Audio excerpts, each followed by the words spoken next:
Effectivement, Damien, place maintenant à l'accusation dans ce procès puisque les réquisitions du ministère public débutent ce lundi et devraient durer 3 jours. 3 jours au cours desquels le parquet aura la lourde tâche d'évaluer les peines à réclamer pour les 51 accusés dans ce procès. Sans surprise, le parquet devrait réclamer à l'encontre de Dominique Pellicot la peine maximale pour avoir drogué, violé et fait violer son ex-femme Gisèle Pellicot pendant près de 10 ans. Une peine qu'il s'était dit prêt à assumer durant ces débats à Dominique Pellicot.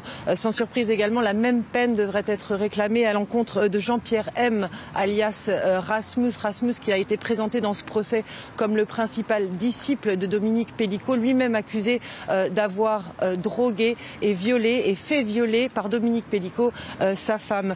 Dans ce procès, 2 autres accusés devraient écoper de peines allégées puisqu'ils ne sont accusés que d'agression sexuelle, mais pour tous les autres qui comparaissent pour viol aggravé et viol en réunion, se posera la lourde tâche de l'absence d'attention, la question épineuse de cette absence d'intention. 35 des co-accusés qui nient le viol, ils nient, même s'ils ne peuvent pas contester la matérialité des faits, puisqu'ils ont été confondus par les vidéos récupérées dans les disques durs de Dominique Pellicot, ils nient avoir eu l'intention de violer Gisèle Pellicot en se rendant au domicile du couple à Mazan. 33 d'entre eux plaident d'ailleurs ou comptent plaider d'ailleurs l'altération du discernement, une ligne de défense qui leur permettrait de réclamer l'acquittement. Les avocats de la défense entameront, eux, leur plaidoirie dès jeudi pour 1 mois encore. Le verdict devrait être rendu avant le 20 décembre.